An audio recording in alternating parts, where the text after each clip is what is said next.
ITI first year fitter trade theory का MCQ का series चल रहा है, जिसका ये आज का 12वां क्लास है।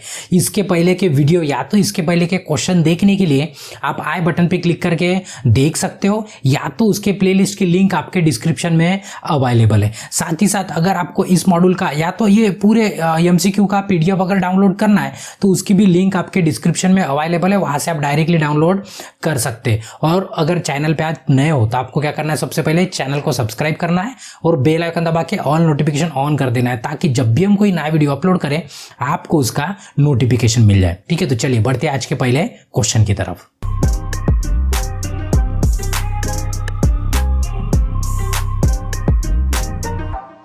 तो ये रहा आज का पहला क्वेश्चन। इसके पहले के क्वेश्चन आप आई बटन पे क्लिक करके देख सकते हो। हर बार की तरह इस बार भी इंस्ट्रक्शन देते हैं जो नए स्टूडेंट है उनके लिए। क्वेश्चन 2 लैंग्वेज में, हिंदी और इंग्लिश में। हम इंग्लिश में पढ़ते हैं और हिंदी में आपको समझाते हैं। और दूसरा इंस्ट्रक्शन ये कि चैप्टर खत्म होने के बाद, हर चैप्टर खत्म होने के बाद आपको एमसीक्यू टेस्ट देना है, तो उसकी भी लिंक आपके डिस्क्रिप्शन में अवेलेबल है, वहां से आप डायरेक्ट टेस्ट के पेज पे जा सकते हो। उससे फायदा ये होगा कि जो हमने पढ़ा है और जो आप पढ़े, आप मतलब एनालाइज कर सकते हो खुद को कि आप कितना पानी में हो। तो ठीक है, मतलब खुद चेक कर सकते हो खुद को कि कितना पानी में, मतलब कितने गहराई तक आप गए हो कि पानी के ऊपर ही है। तो ठीक है, तो देखो आज का जो क्वेश्चन है वो क्वेश्चन है 232। इसके पहले बाकी के क्वेश्चन कंप्लीट हो चुके हैं। और ये आज का जो है ना, आज का नया चैप्टर है, चैप्टर नंबर 4 है वेल्डिंग। ठीक है, इसमें मतलब वेल्डिंग के क्वेश्चन है पूरे। आज ही खत्म कर देंगे पूरा, जितना भी लंबा वीडियो वो पूरा लंबा, मतलब जितना भी टाइम लगेगा आज खत्म कर देंगे पूरे क्वेश्चन ये चैप्टर के। मतलब वो छोटा छोटा करने को हमें भी दिक्कत होती है, बट क्या करें, अपलोड करते वक्त बहुत दिक्कत होती है अगर ज़्यादा वीडियो लंबा हो गया तो। ठीक है, तो इसके पहले के जो 231 क्वेश्चन है वो इसके पहले प्लेलिस्ट में अवेलेबल है, उसको आपको देख लेना है। ठीक है, तो जो पहला क्वेश्चन है आज का, क्वेश्चन की तरफ बढ़ते हैं अभी। Which type of filler rod is used in gas welding of stainless steel? ठीक है, अभी पूरे क्वेश्चन है ना वेल्डिंग के ऊपर रहेंगे। ठीक है, एक तो आपको वेल्डिंग मशीन, वेल्डिंग रॉड जो भी है, वो वेल्डिंग सिलेंडर, इसके लिए जो भी लगता है वो सब मतलब उस पूरे टॉपिक के ऊपर आज के क्वेश्चन रहेंगे। तो जो पहला क्वेश्चन है उसमें पूछा है कि कौन से टाइप का फिलर रॉड यूज करते हो अगर आपको स्टेनलेस स्टील का के ऊपर वेल्ड करना है, गैस वेल्ड करना है। ठीक है, गैस वेल्डिंग करना है किसके ऊपर, स्टेनलेस स्टील के ऊपर। अभी आपको ये पता होना कि ये फिलर रॉड क्या है। अभी जो बच्चे पढ़ते हैं उनको तो पता ही है, पर तभी भी हमारा काम है कि जो लास्ट बच्चा है जिसको कुछ पता नहीं है उसको भी पता चले, हम कोशिश करते हैं, मतलब वैसा पढ़ाने की कोशिश करते हैं। ठीक है, फिलर रॉड मतलब क्या होता है, आपने वेल्डिंग करते वक्त देखा होगा। ठीक है, अभी वेल्डिंग, अभी एक स्पार्क वाली, आर्क वाली वेल्डिंग अलग होती है और ये गैस वाली वेल्डिंग अलग होती है। ठीक है, तो इसमें क्या होता है कि एक आपको ट्यूब दिखेगा जिसमें से फ्लेम निकलती रहती है, आग निकलती रहती है, और दूसरा एक आपको रॉड दिखेगा। आप देखेंगे ना वेल्डिंग करते हो, गैस वेल्डिंग, मतलब आप कॉलेज में नहीं किए होंगे तो कम से कम रास्ते में तो देखे, कई दुकान में, कई शॉप में आप कभी गए होंगे, आपको जरूरत पड़ी होगी।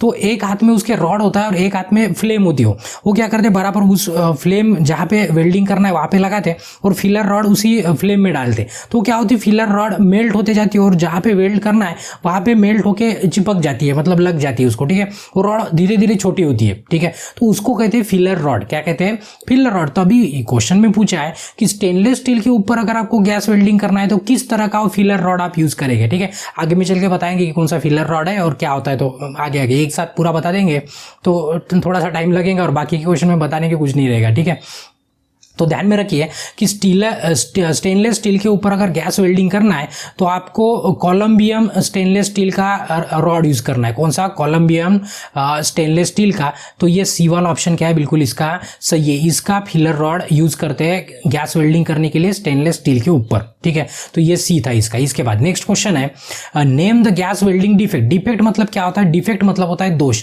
तो अभी डायग्राम दे दी है तो आपको है ना, आप अच्छे से देखना है। क्यों, तो अभी कैसे कि आपने प्रिंट लगाई होंगी तो थोड़ा छोटा है, मोबाइल में भी थोड़ा छोटा, इसको अभी आप जूम नहीं कर सकते, हम करेंगे तभी जूम होगा ये। ठीक है, डिफेक्ट पूछा है तो आप अच्छे से देखेंगे ना, तो हर वेल्डिंग में ऐसे गैप दिख रहा है, हर वेल्डिंग में क्या दिख रहा है, गैप दिख रहा है। अच्छे से देखेंगे तो क्यों, तो ये प्रॉपर तरीके से ज्वाइंट नहीं हुआ है, प्रॉपर तरीके से ज्वाइंट नहीं है। अभी इसके पीछे रीजन बहुत सारे हो सकते हैं, जो मेन रीजन है कि जो आपने जो भी फिलिंग मटेरियल यूज किया वो प्रॉपरली एक तो अंदर तक गया नहीं, या तो प्रॉपरली वो मेल्ट नहीं हुआ। ठीक है। इसलिए क्या हुआ कि वो प्रॉपरली वो मतलब जो जॉइंट था वो जॉइंट बैठा नहीं, मतलब लगा नहीं बराबर जॉइंट, ठीक है।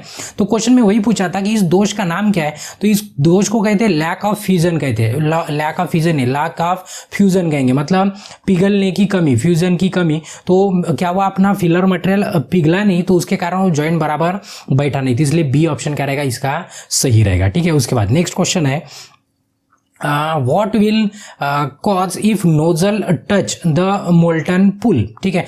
अभी देखो क्वेश्चन का क्या कहना है, नोजल पता है ना, जहाँ से आपकी अभी गैस निकल रही है, फ्लेम निकल रही है, आग निकल रही है, ठीक है।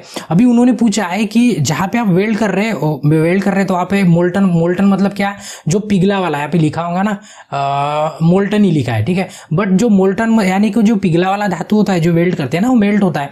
तो अगर वो आपका जो फ्लेम निकल रहा है वो नोजल ही आप उसके ऊपर घुसा देंगे तो क्या होगा, नोजल बंद हो जाएगा ना, नोजल क्या हो जाएगा, बंद हो जाएगा। और जैसे कार्टून में देखते हो कि गन के आगे में हाथ रख देंगे तो गोली पीछे से निकलती है, क्यों, तो उसको आगे निकलने को जगह नहीं है ना। सेम टू सेम फ्लेम निकल रही है, उसको बंद कर देंगे तो क्या हो सकता है कि फ्लेम बैक हो सकता है, फ्लेम क्या हो सकता है, ब्लैक वापस जा सकता है ना। अभी उसको निकलने को जगह नहीं, तो कैसे तो भी निकलेगा ना। तो वही तो क्या होगा कि उसके ऊपर अगर आप रख देंगे तो नोजल आगे से पैक हो जाएगा, पैक होगा तो आपकी फ्लेम क्या होंगी, मतलब आर्क का क्या होगा, आपका बैक मारेगा, ठीक है। मतलब बैक फायर कहते हैं उसको, क्या कहते हैं, बैक फायर। तो क्वेश्चन में वही पूछा था व्हाट विल कॉज, मतलब क्या होने वाला है, तो ये होगा बैक फायर हो जाएगा, क्या हो जाएगा, बैक फायर। तो इसका सी ऑप्शन क्या है, बिल्कुल सही है। चलिए नेक्स्ट क्वेश्चन है उसके बाद, name the joint in arc welding, ठीक है। अभी ये आर्क वाली वेल्डिंग अलग है, गैस वाली वेल्डिंग अलग है, क्यों, तो आर्क वाली वेल्डिंग में क्या होता है, वो रॉड जो इलेक्ट्रोड है ना वही क्या होता है, मेल्ट होते जाता है, दूसरे हाथ में पकड़ने की जरूरत नहीं होती। बट गैस वेल्डिंग में दो हाथ आपको मतलब दोनों हाथ की जरूरत पड़ती है, क्यों, तो एक में रॉड होता है और एक में फ्लेम निकलने वाली नोजल जो जिसको पकड़ते, अभी बताएंगे उसको क्या कहते हैं, तो ठीक है। तो आर्क वेल्डिंग का ये जॉइंट है, तो आपको ये बताना है कि जॉइंट कौन सा है, ठीक है। अभी इसमें देखेंगे ना, ये लैप जॉइंट नहीं है, लैप में क्या होता है, एक दूसरे के ऊपर होता है, ये एक दूसरे के ऊपर नहीं है ना, ऐसे रखा है कॉर्नर, क्या रखा है, कॉर्नर। तो ये 100% कॉर्नर वाला जॉइंट, तो कॉर्नर वाले 3 ऑप्शन है आपके पास, कितने हैं, 3, ठीक है। तो आपको एक एक देखना है, फ्लश वाला जॉइंट नहीं है, एक तो हाफ ओपन हो सकता है या तो फुल ओपन हो सकता है। तो इसमें देखेंगे ना, तो ये जो डिस्टेंस है, ये वाला जो पार्ट है ये नीचे वाला है समझो, और दूसरा वाला पार्ट बीच में से ऐसे ऊपर है, बीच में से, तो इसको है ना हाफ कहते हैं, क्या कहते हैं, हाफ। अगर ये पूरा ये यहाँ से अगर स्टार्ट हुआ होता तो इसको फुल कहते हैं। तो ये बीच में से देखेंगे ना अच्छे से, ये बीच में से बीच तक ही उसके ऊपर रखा है, तो इसको कहते हैं हाफ ओपन कॉर्नर जॉइंट कहते हैं, क्या कहते हैं, हाफ ओपन कॉर्नर जॉइंट। देखो डायग्राम ऐसी दिख सकती है बट एक दूसरे के बराबर ऊपर में, तो फिर क्या होगा, वो फुल हो जाएगा, ठीक है। बट आधे तक है इसलिए इसको क्या बोलेंगे, हाफ कहेंगे, ठीक है। तो इसका सी ऑप्शन करेगा, बिल्कुल सही रहेगा। उसके बाद नेक्स्ट क्वेश्चन है, What is the function of AC welding transformer. अभी आपको पता है कि वेल्डिंग AC भी होती है, DC भी होती है, वेल्डिंग के भी बहुत सारे टाइप होते हैं। तो यहाँ पे पूछा है, फंक्शन पूछा है AC वेल्डिंग ट्रांसफार्मर का, जो ट्रांसफार्मर होता है AC वाला, AC वेल्डिंग का जो ट्रांसफार्मर उसका फंक्शन पूछा है। तो आपको ये पता होना मतलब आपको ध्यान में रखना है, वेल्डिंग करने के लिए आपको ज्यादा करंट चाहिए, क्या चाहिए, ज्यादा करंट। बट वोल्टेज कैसे चाहिए, कम चाहिए। देखो इलेक्ट्रिकल का एक मतलब ये वोल्टेज और करंट का रिलेशन हमेशा ध्यान में रखिए कि उल्टा है, करंट बढ़ा तो वोल्टेज कम होता है, वोल्टेज बढ़ा तो करंट क्या होता है, कम होता है। तो अभी मैंने बोला कि अभी करंट ज्यादा चाहिए, तो करंट ज्यादा चाहिए तो अभी अच्छी बात है, मतलब आप जनरली दिमाग लगा सकते हो कि वोल्टेज क्या चाहिए, हमें कम चाहिए, वोल्टेज क्या चाहिए, कम चाहिए। तो उसके लिए जो ट्रांसफार्मर लगाते हैं उसको स्टेप डाउन ट्रांसफार्मर कहते हैं, क्या कहते हैं, स्टेप डाउन। यानी कि उसको 230 या तो 420 जो भी आप देंगे उसको डाउन करना है, मतलब लगभग 40 और 100 वोल्ट के बीच में वो क्या करता है, डाउन करता है, मतलब उसको गिरा देता है, कम कर देता है वोल्टेज को। तो उसके कारण क्या होता है, करंट का वैल्यू बढ़ता है, किसका वैल्यू बढ़ता है, करंट का। तो वही पूछा था, तो इसमें क्या होता है, उसका काम फंक्शन क्या है पूछा था। तो क्या करता है आपका वेल्डिंग ट्रांसफार्मर, वोल्टेज को लो करता है और करंट को क्या करता है, हाई करता है, ठीक है। तो इसलिए इसका ए ऑप्शन क्या है, बिल्कुल सही है, ठीक है। आपको ध्यान में रखना है कि स्टेप डाउन ट्रांसफार्मर आपको ध्यान में रखना है। उसके बाद नेक्स्ट क्वेश्चन है, What is the disadvantage of AC welding. अभी देखो, अभी इसके पहले भी क्वेश्चन DC वेल्डिंग पे था, ये भी DC वेल्डिंग पे, सॉरी DC नहीं, क्या पे, AC वेल्डिंग पे। तो उसमें AC वेल्डिंग ट्रांसफार्मर का फंक्शन पूछा था और इसमें डिसएडवांटेज मतलब क्या होता है, नुकसान। AC वेल्डिंग का नुकसान क्या है, तो आपको ध्यान में रखना है AC वेल्डिंग कहाँ पे काम करती है, जो फेरस मेटल है, कौन से मेटल, फेरस मेटल। अभी फेरस मतलब और से पूछेंगे कि फेरस मतलब क्या होता है, फेरस मतलब ऐसा मटेरियल जिसमें लोहा हो या तो आयरन हो, जिसमें क्या हो, आयरन, उसको फेरस करते हैं। तो वही जिसमें आयरन है, जिसमें लोहा मिला है जिस धातु में, उसी के ऊपर एसी वेल्डिंग काम करती है। और जो जिसमें लोहा है ही नहीं, फॉर एग्जांपल के लिए एल्यूमिनियम आप एसी वेल्डिंग से वेल्ड नहीं कर सकते हो, ठीक है, जहां तक हमें पता है, ठीक है। अभी नया कुछ इन्वेंशन हुआ होगा तो वो पता नहीं, बट जितना बुक में लिखा है उसके हिसाब से, मतलब जितना हम पढ़े उसके हिसाब से एसी वेल्डिंग जिसमें आयरन नहीं है उसके ऊपर काम नहीं करती। ये क्या उसका डिसएडवांटेज या तो उसका नुकसान है। तो ऑप्शन में देखेंगे मोर इनिशियल कॉस्ट, ये नहीं, not free for arc, more maintenance cost, not suitable for welding, non ferrous metal, मतलब यहाँ पे बोला है कि अलोहा धातु के ऊपर वेल्डिंग करने में उपयुक्त नहीं है। ये क्या उसका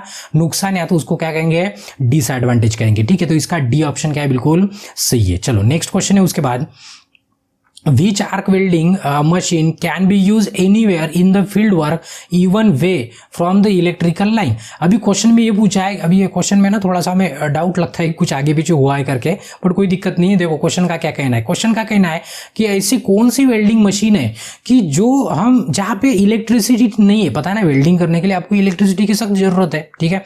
वो गैस वेल्डिंग की बात अलग है, बट गैस वेल्डिंग की नहीं, हम आर्क वेल्डिंग की बात करें, ठीक है। तो क्वेश्चन में पूछा है कि कौन सी वेल्डिंग मशीन है कि जहां पे इलेक्ट्रिसिटी है भी नहीं, समझो एक आधे खेत में जाना है, जंगल में जाना है वेल्डिंग करने, तो इलेक्ट्रिसिटी थोड़ी ना होती है वहां पे, पोल थोड़ी ना लगे होते, ठीक है। तो वहां पे कौन सा वेल्डिंग मशीन आप यूज कर सकते हो ये पूछा है। तो अभी सी बात है, जिसके बाद डीजल इंजन और मोटर जनरेटर सेट होगा वो वाला वेल्डिंग मशीन आप लेके जा सकते हो। तो इस तरह का होता है। देखो ये वाला जो मशीन होता है ये क्या होता है, इसमें डीजल इंजन भी होता है और आपका जनरेटर भी होता है, दोनों साथ में इसको पकड़ के आप जा सकते हो, जैसे डीजे बजाने के लिए यूज करते हैं ना, ये इस टाइप का जनरेटर है, ठीक है। तो ये वाला जनरेटर, अभी देखो ये जनरेटर है, क्वेश्चन में वही पूछा है वेल्डिंग मशीन, बट इसको वेल्डिंग मशीन नहीं है तो जनरेटर है ना, बट मतलब हमें लगता है कि ये थोड़ा सा ऑप्शन में थोड़ा गलत है या तो क्वेश्चन में गलत है, तभी भी कोई दिक्कत नहीं। निम्मी ने बोला है कि इसका इंजन जनरेटर सेट इसका आंसर है। तो ये जो दिखा है ये बराबर इंजन क्या है, ये इंजन जनरेटर सेट ऐसे ही बात है, बट इसको वेल्डिंग मशीन नहीं कहते ना। क्वेश्चन में पूछा था वेल्डिंग मशीन, बट ऑप्शन में कुछ नहीं है तो छोड़िए। तो इसका आंसर निम्मी ने बोला है सी है, तो हम भी कहेंगे कि सी है। चलिए नेक्स्ट क्वेश्चन है उसके बाद, which arc welding machine provide better heat distribution in the electrode and job? Question में ये पूछा है कि कौन सी आर्क वेल्डिंग मशीन है जो प्रोवाइड करती है इलेक्ट्रोड और जॉब के बीच में बराबर समतोल बिल्कुल टेम्परेचर डिस्ट्रीब्यूट करती है, ये पूछा है। तो आपको ध्यान में रखना कि ये जो आर्क वेल्डिंग होती है, आर्क वेल्डिंग मतलब एसी वेल्डिंग होती है, ये ट्रेडिशनल वे से है। कैसे है ट्रेडिशनल, बट अभी एडवांस में है ना रेक्टिफायर आ गया। क्या हो गया, रेक्टिफायर आ गया। तो ये जो रेक्टिफायर वाला वेल्डिंग होता है ना वेल्डिंग मशीन, इसमें क्या होता है, ये एडवांस है। ये क्या है, वैसे पुराने जमाने से, बट आज तो इतनी एडवांस हो गई है कि इसके ऊपर आप एसी भी वेल्डिंग कर सकते हो, डीसी भी वेल्डिंग कर सकते हो, इसमें करंट कम ज़्यादा बहुत सारे वेरिएशन कर सकते हो। तो ये एडवांस मशीन है और उसमें ज़्यादा एडवांटेज है एज कंपेयर टू बाकी की वेल्डिंग मशीन से, ठीक है। तो क्वेश्चन में पूछा था कि बेटर हीट डिस्ट्रीब्यूशन कौन सी मशीन देती है, तो ये रेक्टिफायर सेट कहती है इसको। देखो इस तरह की होती है, ये रेक्टिफायर सेट है पूरा। इसमें ना बहुत सारे वेरिएशन कर सकते हैं, करंट कम ज़्यादा, वोल्टेज का वेरिएशन कर सकते हैं, मतलब जो भी चाहिए जैसी भी चाहिए यहाँ पे एडजस्टमेंट हो सकता है। एसी चाहिए एसी मिलता है, डीसी चाहिए तो डीसी भी मिलता है, ठीक है। ये दोनों भी वेल्डिंग कर सकते हैं। तो इसका नाम है रेक्टिफायर सेट है। तो ये क्या करता है, ये अच्छे से, मतलब ये एडवांटेज ज़्यादा है, ठीक है। तो क्वेश्चन में वही पूछा था कि कौन अच्छे से हीट डिस्ट्रीब्यूशन करता है, जो मशीन अच्छी होंगी। कौन सी अच्छी है, रेक्टिफायर सेट अच्छी है, ठीक है। तो इसलिए इसका ए ऑप्शन क्या रहेगा, बिल्कुल सही रहेगा। चलो नेक्स्ट क्वेश्चन है उसके बाद, what is the colour painted on acetylene gas cylinder? अभी आप जैसे आईटीआई होंगे ना, आईटीआई होने के बाद कोई ना कोई कॉम्पिटिटिव एग्जाम दे, अभी कोई दुकान लगा लेगा, कोई बिजनेस लगा देगा तो उनको पढ़ने की जरूरत नहीं है। बट जो अभी एग्जाम देने वाले हैं तो उनको है ना एग्जाम देना है या तो इंटरव्यू देना है, तो ये वाला क्वेश्चन बहुत सी जगह आता है, ठीक है, मतलब बहुत सी जगह पूछता है। तो यहाँ पे पूछा है क्यों, तो आपको पता है ना सिलेंडर के ऊपर अलग अलग कलर लगे होते हैं, तो वो कलर से आपको पहचानना है कि कौन सा कलर काय के लिए। अभी यहाँ पे पूछा है कि एसिटिलीन गैस सिलेंडर का कलर कौन सा होता है, तो आपको थोड़ा सा नॉलेज देने की कोशिश करते हैं कि देखो यहाँ पे सिलेंडर लगा दिया, ब्लैक वाला जो अगर सिलेंडर है वो ऑक्सीजन रहता है, उसमें क्या होता है ऑक्सीजन, आपने देखा भी होगा हॉस्पिटल में वगैरह, ठीक है। ग्रीन है तो एर्गॉन, ब्लू है तो नाइट्रोजन, और ये जो मैरून कलर है, मैरून या तो मतलब रेड ब्राउन कलर है, रेड और ब्राउन के बीच का जो कलर है उसको मैरून कलर कहते हैं, ठीक है। उसमें एसिटिलीन होता है, और जो ग्रे कलर होता है उसको नाइट्रोजन होता है, और रेड कलर होता है उसमें हाइड्रोजन होता है, ठीक है। और भी बहुत सारे मतलब यहाँ पे जगह नहीं होंगी, इतने सारे कलर है, इतने सारे सिलेंडर है, ठीक है। कहीं भी मिक्सचर वगैरह बढ़ जाता है, बट जो बेसिक जिसकी जरूरत है वो हमने बता दिया, ठीक है। तो क्वेश्चन में पूछा था कि एसिटिलीन सिलेंडर का कलर कौन सा होता है, किसका एसिटिलीन जो गैस होती है उसके सिलेंडर का कलर कौन सा होता है। तो हमने बता दिया कि ये मैरून कलर होता है, लगभग मतलब रेड और ब्राउन के बीच का कलर होता है, वो रानी कलर कहते हैं उसको, अगर पता होगा आपको तो, लड़कियों को अच्छे से पता रहता है, ठीक है, लड़कों से। तो मैरून कलर है, कौन सा मैरून कलर होता है का एसिटिलीन गैस सिलेंडर का, आपको ध्यान में रखना है। स्क्रीनशॉट लेना है तो स्क्रीनशॉट भी ले सकते हैं, ठीक है। तो इसका आंसर क्या था, आंसर डी था। चलिए नेक्स्ट क्वेश्चन है उसके बाद, what is the angle to be maintain in blow pipe and filler rod. अभी इसके पहले देखो जो सबसे पहला क्वेश्चन था हमने बोला था उसमें कि एक क्या होता है, एक होता है आपका ब्लो पाइप, क्या होता है ब्लो पाइप, और एक होता है फिलर रॉड। हमने उस तब नाम नहीं बताया था जानबूझ के, ठीक है। तो ये जो ब्लो पाइप है, कहा गया ये ब्लो पाइप, ये जो ब्लो पाइप है जिसमें से फ्लेम निकलती है, ठीक है, ये ब्लो पाइप। और ये क्या आपका फिलर रॉड है, ये क्या है, इसकी लेंथ कम कम हो जाती है, मतलब कैसे कि मेल्ट होकर यहाँ पे फैलते जाता है, ठीक है। ऐसे आप वेल्डिंग करते जा रहे हैं। तो क्वेश्चन में ये पूछा है कि ये जो आपका रॉड है, ये आपका जो पाइप है और ये जो आपका रॉड है, ठीक है, ये दोनों के बीच में एंगल कितना होता है सरफेस के साथ। तो आपको ध्यान में रखना है कि इसका एंगल कितना होता है, ये पाइप का 60 डिग्री होता है, 60 डिग्री, और ये जो फिलर रॉड होता है उसका एंगल कितना होता है 30 डिग्री। इसलिए बोला ना दोनों हाथ की हमें जरूरत पड़ती है, गैस वेल्डिंग में क्या होता है, दोनों हाथ की हमें जरूरत पड़ती है। तो क्वेश्चन में वही पूछा था कि एंगल कितना होता है ब्लो पाइप और फिलर रॉड के बीच में। तो 60-30 अथवा 30-60 वाला आपको ऑप्शन ढूंढना है। तो पहले ब्लो पाइप है, तो ब्लो पाइप पहले कितना डिग्री पे है, 60 डिग्री पे। तो पहले ढूंढना है कि 60 डिग्री वाला ऑप्शन कहाँ पे है, ये 60 डिग्री, बट ये 40 है, ये वाला ऑप्शन नहीं होगा हमारा। ए वाला क्या रहेगा, आंसर रहेगा 60 डिग्री एंड 30, 60 और 30 डिग्री एंगल होता है, ठीक है। ये डायग्राम दिखा दी, अच्छे से समझ के ऐसे कंसिडर कर दे। चलिए नेक्स्ट क्वेश्चन है उसके बाद, which factor determine the current setting during welding. अभी देखो वेल्डिंग करते वक्त आपको करंट सेटिंग, आपको पता है ना, जैसे रेक्टिफायर हमने सेट दिखाया था आपको, उसमें क्या होता है करंट वेरी कर सकते, बटन होता है करंट कम ज्यादा कर सकते, ठीक है। वैसे भी बहुत सारी मशीन में होता है, जरूरी नहीं रेक्टिफायर सेट ही रहे, तो उसमें करंट का वैल्यू क्या कर सकते हैं हम, कम ज्यादा कर सकते हैं। तो ये डिसाइड कैसे करेंगे हम कि उसका करंट कितना रखना है, ठीक है। तो डिसाइड कैसे करेंगे, तो कुछ आपको ध्यान में रखना है कि ये डिपेंड करता है कि डायमीटर कितना है आपकी इलेक्ट्रोड का, जो इलेक्ट्रोड यूज करने वाला है ना वेल्डिंग के लिए, वो कितना मोटा है। जितना मोटा रहेगा उतना ही क्या लगेगा आपको, करंट का फिर वेरिएशन लगेगा, आपको करंट कम ज्यादा करना पड़ेगा, उसके मोटा कितना मोटा है उसके हिसाब से।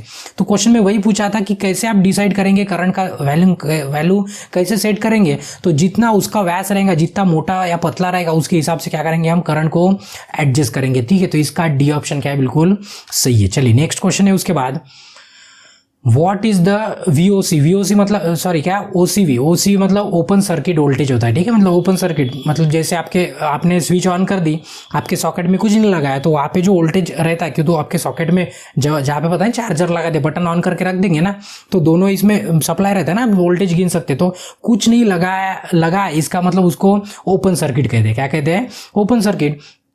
तो वही पूछा है what is the open circuit voltage for welding in step down transformer. अभी स्टेप डाउन ट्रांसफार्मर मतलब जहां पे AC वेल्डिंग के लिए यूज करते हैं वो आपका क्या है, स्टेप डाउन ट्रांसफार्मर है, ठीक है। Which reduce the main supply voltage, जो मेन सप्लाई वोल्टेज को रिड्यूस करता है, वहां पे ओपन सर्किट वोल्टेज कितना होता है। तो इसके पहले जो क्वेश्चन आया था ना, शायद वही पे हमने बताया था कि कितना होता है, ये होता है 40 और 100 वोल्ट के बीच में होता है। कितना होता है, 40 और 100 वोल्ट के बीच में। तो इसका ए आंसर क्या है, बिल्कुल सही है। चलिए नेक्स्ट क्वेश्चन है उसके बाद, which is the welding machine design to supply AC and DC। देखो इसके बारे में भी पहले एक्सप्लेन किया हमने, जो रेक्टिफायर सेट होता है आपको AC भी सप्लाई देता है और DC भी। अभी ज्यादा एक्सप्लेन नहीं करेंगे हम इसमें, ठीक है। क्यों, तो रेक्टिफायर क्या है, इसका रेक्टिफायर सेट क्या है, आंसर है। क्यों, तो पहले बहुत प्रवचन दी इसके बारे में, ठीक है। चलिए नेक्स्ट क्वेश्चन है उसके बाद, अभी जो डायग्राम है ना हमारे ऊपर, थोड़ा सा आपको एडजस्ट करके देख लेना है, ठीक है, पीछे चली गई हमारे। तो name the safety operation carried out in the welding plant shown in figure. अभी ये आपका वेल्डिंग चल रहा है यहाँ पे, ठीक है। ये आपका क्या है, ये इलेक्ट्रोड लगा है, यहाँ पे क्या लगा है, इलेक्ट्रोड लगा है। और अभी पता है जब भी आप वेल्डिंग करते हो ना, तो उसमें से गैस निकलती है, ठीक है। वैसे धुआं टाइप भी दिखता है, वो एक्चुअली गैस है। क्या है, गैस। अगर वो गैस आंखों में जाती है तो पता है आपको, आंखों में भी जाती है तो आपको आंखों में जलन होती है। अगर फर्स्ट टाइम आप वेल्डिंग करेंगे ना तो आपकी आंखें फूल जाती है, अगर आपको पता होगा, ठीक है। किससे, सिर्फ वो गैस से। ऐसे नाक से भी अंदर गई ना तो तो चेस्ट में थोड़ा सा पेन होता है, ठीक है। तो उसको क्या करते हैं, अभी गैस अभी निकल रही है ना, वेल्डिंग कर निकलने वाली है, उसके ऊपर कोई सोल्यूशन नहीं है, तो उसको क्या करते हैं, इस पाइप से, ये एग्जॉस्ट पाइप होता है, ये खींच लेता है अपने अंदर, ये क्या होता है, खींच लेता है और दूसरी तरफ बाहर छोड़ देता है, ठीक है। तो क्वेश्चन में पूछा है कि ये जो ऑपरेशन है, ऑपरेशन का नाम क्या है, तो अभी ये तो समझ गया, आपने बोल दिया वेल्डिंग चल रहा है, और ये जो आपका एग्जॉस्ट पाइप है जो क्या कर रहा है, ये जैसे आपका क्या उसको वैक्यूम क्लीनर बोलते हैं ना, उसी तरह होता है, वो गैस को क्या करता है, अपनी तरफ खींच लेता है, अंदर खींच लेता है, मतलब वो फैलने नहीं देता। अगर वर्कशॉप में वेल्डिंग चल रही है तो वहाँ पे फैलती नहीं, वो बाहर चली जाती है, ठीक है। तो क्वेश्चन में वही पूछा था कि ये ऑपरेशन का नाम क्या है, तो ये एग्जॉस्ट कर रहा हो, बाहर लेके जा रहा हो गैस को, या तो इसको कहेंगे, तो उसको क्या कहते, देखो कंप्रेस भी नहीं कर रहे, कूल भी नहीं कर रहे, वाटर फोर्स भी नहीं कर रहे, exhaust dust capture fuses and gases, मतलब क्या कर रहा है, वो एग्जॉस्ट कर रहा है, और जो गैसेस वगैरह निकल रही है उसको काय की गैसेस हो, वेल्डिंग कर रहे उसकी, तो इसका डी ऑप्शन क्या है, बिल्कुल सही है, ठीक है। उसके बाद चलिए नेक्स्ट क्वेश्चन है, आइडेंटिफाई द पार्ट। अभी देखिए ये सिलेंडर है, ये क्या है, गैस सिलेंडर है, ठीक है। इसके नीचे में एक्स लिखा है और पूछा है कि ये क्या है, ठीक है। तो आपको ध्यान में रखना है कि क्या होता है, गैस तो ऊपर से निकलने वाली है, पता है ना, यहाँ पे पूरे वॉल वगैरह सब ऊपर में है, तो यहाँ से गैस निकलने वाली है अभी बाहर। तो कभी कभी क्या होता है, मतलब कुछ भी कारणवश, ठीक है, कोई भी कारण हो सकता है उसका, ठीक है, कि सिलेंडर का टेम्परेचर बढ़ सकता है। सिलेंडर का टेम्परेचर क्या हो सकता है, रीजन कुछ भी हो सकता है, मतलब बहुत सारे रीजन है उसके पीछे, ठीक है।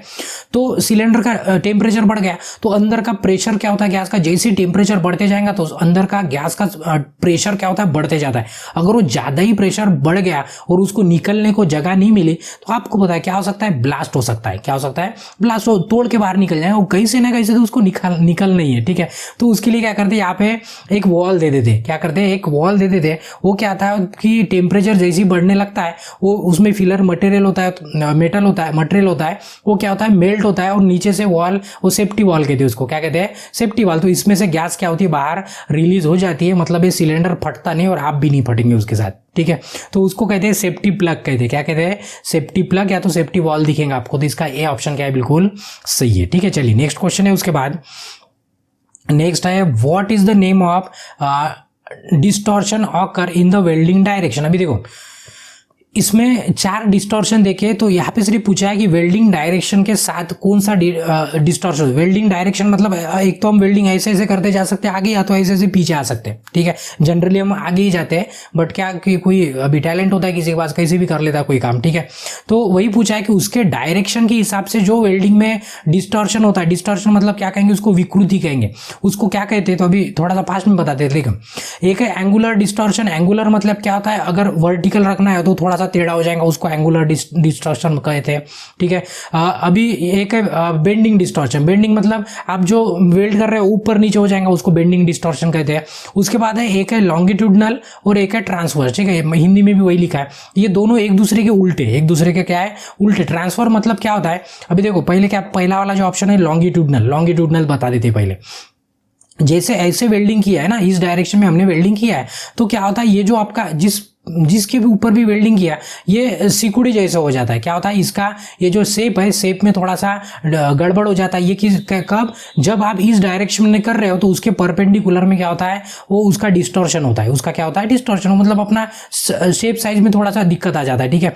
वही अगर ये साइड में अगर होता है, इसकी या तो ऐसे लेंथ कम हो जाती है, मतलब ये ऐसे सिकुड़ गया समझो, ठीक है। तो उस टाइप को क्या कहते हैं, उस टाइप को ट्रांसवर्स कहते हैं। क्या कहते हैं, ट्रांसवर्स। और अभी जो हमने डायग्राम दिखा, इस तरह से हम वेल्डिंग कर रहे हैं, और यहाँ पे अगर हमारा जो मेजरमेंट है, मेजरमेंट के हिसाब से अगर वेल्डिंग नहीं हुआ, यहाँ से देखो डायरेक्शन वेल्डिंग की ऐसे, और हम डिस्टॉर्शन की बात कर रहे हैं ऐसे, तो इस टाइप का जो डिस्टॉर्शन होता है उसको क्या कहते हैं, लॉन्गिट्यूडनल डिस्टॉर्शन कहते हैं। मतलब इसका सी ऑप्शन क्या है, बिल्कुल सी, ठीक है। ये थोड़ा सा डीप है, तो ज्यादा डीप में नहीं जाएंगे ना, तो ये थ्योरी का क्लास बन जाएगा फिर अपना एमसीक्यू छूट के। चलो उसके बाद नेक्स्ट क्वेश्चन है, what is the name of the metal edge in an angular angle during the welding and cutting operation। Cutting और वेल्डिंग का ऑपरेशन करते वक्त जो मेटल का एज होता है उसका नाम क्या है, ये पूछा है, तो उसको क्या कहते हैं, बेवेल कहते हैं। उस एज को क्या कहते हैं, बेवेल। तो इसका सी ऑप्शन क्या है, बिल्कुल सही है, ठीक है। चलिए नेक्स्ट है, उसके बाद आइडेंटिफाई द वेल्डिंग, ठीक है। अभी वेल्डिंग डिफेक्ट, डिफेक्ट मतलब क्या होता है, दोष। इसके पहले बताया कि दोष को आपको आइडेंटिफाई करना है, दोष को क्या करना है, आइडेंटिफाई करना है। तो अभी यहाँ पे है ना, यहाँ पे तो आपको दो दिख जाएगा। देखो यहाँ पे जो आपका मेटल है जिसके ऊपर वेल्ड कर रहे हैं उसी को खा लिया है वेल्डिंग ने, उसी को आपने देखा भी होगा वेल्डिंग करते वक्त आपने करने की कोशिश की होगी, तो जिस पे वेल्ड कर रहे हैं ना वो मेल्ट हो जाता है, उसके ऊपर होल गिर जाता है, ठीक है। तो डिफेक्ट है, वो क्या है, डिफेक्ट है। यहाँ पे देखेंगे ना, यहाँ पे देखेंगे ना आप जूम करके देखना पड़ेगा आपको, ठीक है, ये तो स्कोप लेके देखना पड़ेगा, आप प्रिंट लगाएंगे ना तभी भी नहीं दिखेगा आपको। यहाँ पे देखेंगे तो यहाँ पे डिफेक्ट है, तो डिफेक्ट मतलब वो थोड़ा सा जो जिसके ऊपर वेल्ड कर रहे हो वही क्या हुआ, मेल्ट हो गया, वही क्या हो गया, मेल्ट। तो इस टाइप का जो डिफेक्ट होता है उसको अंडर कट कहते हैं, क्या कहते हैं, अंडर कट। तो इसका ए ऑप्शन क्या है, बिल्कुल सही है, ठीक है। उसके बाद नेक्स्ट क्वेश्चन है, why the cylinder key are not remove from the cylinder while welding. अभी देखो जैसे आप वेल्डिंग करने जाते हो ना तो क्या करते हो, सिलेंडर को ऐसे ये की से क्या करते हो, ये की है, ठीक है, उससे क्या करते हो, ओपन करते हो, मतलब ये ऑन ऑफ करता है, ये डायरेक्शन में ऐसे करेंगे तो ऑफ होता है, इधर लाएंगे तो ऑन होता है, ठीक है। तो यहाँ से गैस निकल, जब तक गैस नहीं निकलेंगी तब तक आपका वेल्ड नहीं होगा। तो उन्होंने पूछा है कि ये की यहीं पे क्यों छोड़ देते, चालू करेंगे तो, जब बंद करेंगे तो की लेके चले जाएंगे आप साथ में, बट जब चालू करते हो और अभी वेल्डिंग का काम करना है तब आप की लगाते हो ना, उसको ऑन करते हो तो की वहीं पे छोड़ देते हो। ऐसा क्यों करते हो, ये क्वेश्चन में पूछा है, तो क्यों करते हो, इन केस एक्सीडेंटली कोई एक्सीडेंट ही हो गया, मतलब कोई दिक्कत आ गई, अभी इमरजेंसी में फट से आपको बंद करना है, तो अभी सोचिए कि अगर की आपका दोस्त जेब में डाल के चाय पीने लेके गया तो फिर आप बंद कैसे करेंगे, अपनी दांतों से थोड़ी ना घुमाएंगे, हाथ से तो घूमता नहीं हो, बराबर है। उसके लिए आपको की जरूरत पड़ती है, आपको उसके पीछे दौड़ते जाना पड़ेगा, तब तक कि आपका इधर कोई गड़बड़ हुआ है तो ब्लास्ट हो जाएगा लगे तो, ठीक है। इसलिए क्या करते हैं, ऐसी गड़बड़ ना हो इसलिए की क्या करते हैं, हम वहीं पे लगा के पहले काम करते हैं, जैसे ही काम खत्म होता है उसको बंद करके बाद में की निकाल लेते हैं, ठीक है। तो क्वेश्चन में वही पूछा था कि क्यों ऐसा करते हैं, तो क्यों ऐसा करते हैं, to prevent the gas leak, gas supply, close frequency, to close the quick in case of fire, मतलब गलती से आग वाग लग गई तो फट से बंद करते आने को ना, इसलिए क्या करते हैं, उसको वहीं पे छोड़ देते हैं उस की को, ठीक है। तो इसका डी ऑप्शन क्या था, बिल्कुल सही था। उसके बाद नेक्स्ट क्वेश्चन है, which process blow out the cylinder wall stock before connect in the regulator. अभी इसमें भी है ना थोड़ा सा, मतलब ऐसे नहीं बोल रहे कि गलत है, बट हमें मतलब थोड़ा सा इसमें थोड़ा सा, एक तो ऑप्शन थोड़े से चेंज है या तो क्वेश्चन थोड़ा सा गड़बड़ाहट है, ठीक है, तभी भी कोई सी दिक्कत नहीं देखिए आगे। देखो यहाँ पे पूछा है कि उस प्रोसेस का नाम क्या है, क्या उस प्रोसेस का नाम क्या है, जब क्या होता है सिलेंडर का wall socket before connecting regulator blow हो जाता है, क्या हो जाता है, ब्लो हो जाता है, कि वॉल रेगुलेटर लगाने के कनेक्ट करने के पहले ब्लो हो जाता है। ऐसे क्यों होता है, कि तो वो क्रैकिंग के कारण होता है, क्यों होता है, क्रैकिंग के कारण। तो इसका ए ऑप्शन क्या है, बिल्कुल सही है, क्रैक पता है ना वही, ठीक है। तो इसके बाद नेक्स्ट है कि सिलेंडर का कलर पूछा ऑक्सीजन, तो इसके पहले भी दिखाया था, अभी बार बार नहीं बताएंगे। ऑक्सीजन का कलर कौन सा होता है, ब्लैक होता है, तो ऑप्शन में ढूंढ लेना है आपको, ब्लैक कहाँ पे, ब्लैक कहाँ पे, सी पे, तो हमारा सी ऑप्शन क्या रहेगा, बिल्कुल सही रहेगा। चलिए नेक्स्ट क्वेश्चन है उसके बाद, what is the name of part x, ठीक है। यहाँ पे अभी ये जो वॉल है ना, ये देखो यहाँ पे मतलब बटन जैसा देखिए, दोनों भी क्या है, बटन, वॉल है एक्चुअली, क्या है, वॉल। तो ये ऊपर वाले वॉल को एक्स लिखा है, पूछा है ये काय का है, तो आपको ध्यान में रखना है कि ऊपर वाला हमेशा ऑक्सीजन का होता है और नीचे वाला काय का होता है, एसिटिलीन का होता है, ठीक है। तो ये ऊपर वाला वॉल के ऊपर एरो देखिए तो ऑक्सीजन वॉल है, और नीचे वाला दिए होते तो उसको क्या कहते हैं, एसिटिलीन वॉल कहते हैं, ठीक है। तो देखेंगे अभी ऊपर वाला, तो ऊपर वाला कौन सा है, ऑक्सीजन कंट्रोल वॉल है, कौन सा है, ऑक्सीजन, जिसको एडजस्टमेंट कर सकते हैं, ऑक्सीजन का जो फ्लो है ना उसको कंट्रोल कर सकते हैं। तो इसका सी ऑप्शन क्या है, बिल्कुल सही है। ये अगर आपको पता है तो कोई दिक्कत नहीं, क्वेश्चन भी चेंज हो जाए तो, ठीक है। उसके बाद what is the name of PP, PP मतलब आपको पता होगा, ये कोरोना में तो सबको पता है, ठीक है। पीपी मतलब पर्सनल प्रोटेक्टिव इक्विपमेंट, ठीक है, जो मतलब खुद की सुरक्षा करते हैं उस इक्विपमेंट का नाम है पीपी, ठीक है। तो ये आप देखेंगे ना, इसमें हैंडल है, ध्यान में रखना है। कभी कभी क्या होता है, यहाँ पे ऐसे बेल्ट लगा होता है, ठीक है, बेल्ट लगा तो दूसरा होता है, अगर यहाँ पे ऐसे पकड़ने का हैंडल है तो ये अलग होता है, इसको कहते हैं हैंड स्क्रीन कहते हैं, क्या कहते हैं, हैंड स्क्रीन। तो इसका सी ऑप्शन क्या रहेगा, बिल्कुल सही रहेगा। लगभग ये क्वेश्चन का आंसर सभी को पता होगा, ठीक है। तो क्यों, तो सेफ्टी में भी आया था ना पहले, जो सेफ्टी वाला चैप्टर था उसमें भी इस टाइप का क्वेश्चन है, ठीक है। उसके बाद नेक्स्ट क्वेश्चन है, what is the purpose of cellulose electrode in arc welding process. अभी देखो सेल्यूलोसिक इलेक्ट्रोड का काम क्या है ये पूछा है, तो आपको ये ध्यान में रखना है कि ये क्या करता है, जैसे आप वेल्डिंग करेंगे ना, वेल्डिंग में क्या होता है, जैसे आप वेल्ड करते जाते हो तो वेल्डिंग के ऊपर कुछ ऐसे मतलब ऐसे ऊपर में एक लेयर बन जाती है जो वेस्टेज होती है, जो कोई काम का नहीं होता, जिसको स्लग कहते हैं, क्या कहते हैं, स्लग। तो उसको निकालने के लिए क्या करते हैं, साथ साथ में जो काम का नहीं होता है, जो वेल्डिंग करते हैं उसके ऊपर आप स्क्रू ड्राइवर से भी कर सकते हो, कैसे कर सकते हो, स्क्रू ड्राइवर, पर उसका यूज नहीं करते हो, ठीक है। क्यों, तो जो स्टैंडर्ड है उसी का यूज करेंगे ना। तो वो निकालने के लिए सब जो मतलब कचरा करेंगे, एक टाइप का वेस्टेज मटेरियल कहेंगे उसको, ठीक है।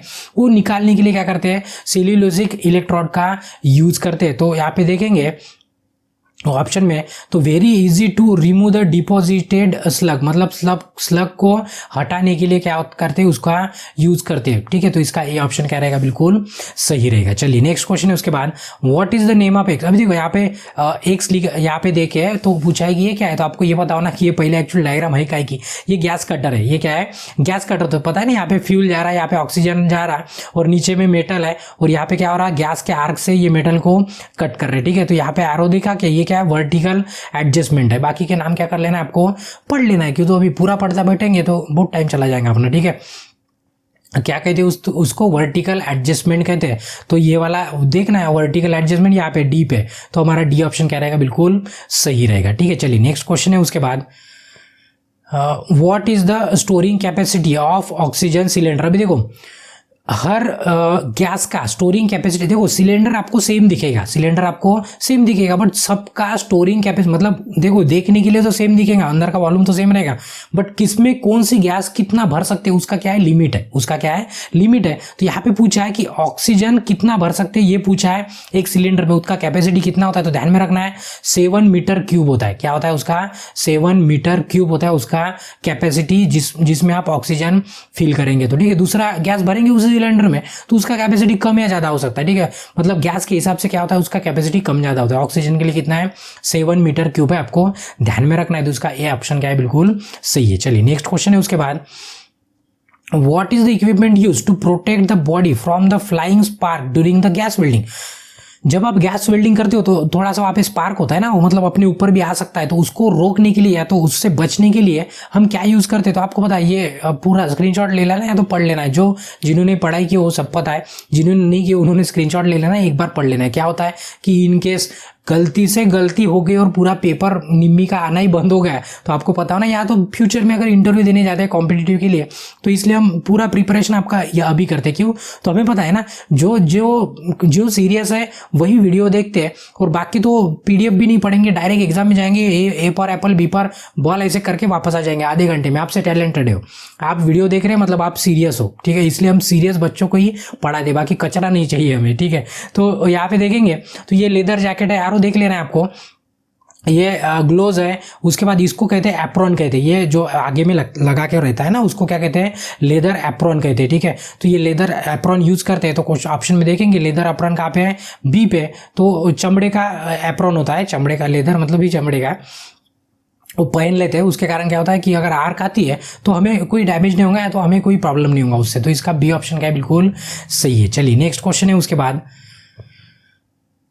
how to extinguish the flame after use in gas welding. Extinguish मतलब आग बुझाना, एक्सटिंग्विश मतलब यहाँ पे हिंदी में भी लिखा होगा, ठीक है। कैसे बुझाए, अगर आप फ्लेम उसका कैसे बुझाएंगे, अभी वेल्डिंग कर रहे हैं ना, तो पाइप में से क्या निकल रहा है, फ्लेम निकल रहा है नोजल में से, तो फ्लेम को क्या करना है, आपको बंद करना है। मतलब हो गया नाम का, वेल्डिंग करके हो गया। तो वही पूछा है कि बंद कैसे करेंगे, ऐसे जैसे सिगरेट बुझाते हैं ऐसे पैर से वैसे बुझाएंगे आप, कि फूक मार के बुझाएंगे, कैसे बुझाएंगे, तो वही पूछा है क्वेश्चन में। तो आपको ध्यान में रखना है हमेशा कि क्या कहते हैं, सबसे पहले जो एसिटिलीन है उसका वॉल बंद करेंगे, उसके बाद ऑक्सीजन का वॉल बंद करते हैं। मतलब दो वॉल होते हैं ना, हमने इसके पहले डायग्राम दिखाया आपको, ऑक्सीजन का और नीचे का एसिटिलीन का पहले बंद करेंगे, बाद में ऑक्सीजन का बंद करेंगे। एसिटिलीन का बंद कर देंगे तो अपने आप पूरी गैस बंद हो जाएंगी, मतलब फ्लेम ही बंद हो जाएगा। ऑक्सीजन डायरेक्ट थोड़ी ना जलने लगता है, ठीक है, उसको सपोर्टिंग चाहिए ना कोई ना कोई। तो इसलिए पहले एसिटिलीन को बंद करेंगे, उसके बाद ऑक्सीजन को बंद करेंगे। तो इसका डी ऑप्शन क्या है, बिल्कुल सही है। चलो नेक्स्ट क्वेश्चन है उसके बाद, why humming sound effect during AC welding. आप एसी वेल्डिंग आपने किया होगा, तो जैसे आप वेल्ड करने जाते हो ना, तो आप वो ट्रांसफार्मर के पास जाके देखेंगे ना, वैसे हमिंग मतलब ऐसे आवाज आता है, ठीक है, हमिंग वाला आवाज। तो वही पूछा है कि ऐसे आवाज क्यों होता है, तो क्यों, तो जैसे आर्क फॉर्म होता है ना, उधर ट्रांसफार्मर में से करंट ड्रॉ होता है। क्या होता है, करंट आता है, फास्ट से करंट आता है ना, तो उसके कारण क्या होता है, उसमें आवाज मतलब वाइब्रेशन फॉर्म होता है, वाइब्रेशन के कारण आपको वो हमिंग साउंड सुनाई देता है, ठीक है। तो पूछा है कि ये लॉन्ग आर्क लेंथ के कारण, मतलब वो जो आर्क होता है ना, उसकी जो आर्किंग होता है वहां पे, उसका लेंथ जैसे ही बढ़ते जाता है, मतलब आप ऐसे इलेक्ट्रॉड दूर करते जाएंगे, उसका साउंड बढ़ते जाता है, ठीक है। तो उसके कारण क्या होता है, वो हमिंग साउंड आता है। तो इसका ए ऑप्शन क्या है, बिल्कुल सही है। उसके बाद नेक्स्ट क्वेश्चन है, which internal defect in welding is visible to naked eye. अभी क्वेश्चन में ये पूछा है कि कौन सा इंटरनल डिफेक्ट है कि जिससे वेल्डिंग का जो आप खुली आंखों से या तो नंगी आंखों से आप नहीं देख सकते हो, मतलब डायरेक्टली नहीं देख सकते हो, चश्मा लगा के भी नहीं देख सकते हो। ऐसा कौन सा वेल्डिंग का जॉइंट है? देखो ये वेल्डिंग का, इसको हमने वेल्डिंग कर दिया, ये क्वेश्चन की डायग्राम नहीं है, हमने लगाई है, ठीक है। तो यहाँ पे हमने वेल्डिंग कर लिया, ऊपर से भी वेल्डिंग है, इधर से मेटल है, इसके अंदर आपको स्पॉट दिख रहे, डॉटेड डॉट दिख रहे। डॉट मतलब जैसे बबल होते हैं ना, बबल पानी में जैसे आप प्रेशराइज पानी भरेंगे तो बकेट के नीचे में आपको बबल दिखेंगे, ठीक है। तो वैसे ही बबल क्या होते हैं, वेल्डिंग के अंदर फॉर्म होते हैं, ठीक है। तो उसके कारण क्या होता है, उसका स्ट्रेंथ कम होता है ना, तो आप डायरेक्टली आंखों से नहीं देख सकते हो ना, बराबर है। आप नंगी आंखों से नहीं देख सकते, उसको काट के या तो तोड़ को देखना पड़ेगा, तभी आपको दिखेगा वो, ठीक है। तो वही पूछा था कि वो जो प्रॉब्लम है, वो जो डिफेक्ट है, वो जो दोष है, कौन सा दोष जो खुली आंखों से नहीं दे सकते, उसका नाम क्या है? उसको पोरेसिटी कहते हैं। क्या कहते हैं? पोरेसिटी। तो इसका ऑप्शन कहाँ पे है? बी पे, ठीक है। तो ये इस चैप्टर का लास्ट क्वेश्चन था। तो ये चैप्टर के क्वेश्चन भी यहाँ पे क्या होते हैं, खत्म होते हैं, और इसके बाद के क्वेश्चन इसके बाद वाली वीडियो में कंटिन्यू करते हैं। तब तक आपको क्या करना है, अगर वीडियो अच्छा लगा है तो वीडियो को एक लाइक करना है, आपके जरूरतमंद दोस्तों के साथ शेयर करना है, और आपके मन में कोई डाउट है या तो आपका कोई सुझाव है तो आपको क्या करना है, कमेंट करना है। और साथ ही साथ टेलीग्राम का चैनल भी ज्वाइन कर लेना है। और अभी तक अगर आपने चैनल को सब्सक्राइब नहीं किया तो चैनल को भी क्या कर लेना है, सब्सक्राइब कर लेना है। और इसके बाद के नेक्स्ट कंटिन्यू क्वेश्चन देखने के लिए आप नेक्स्ट वीडियो पे क्लिक करके देख सकते हो। तब तक के लिए ब्रेक लेते हैं। धन्यवाद।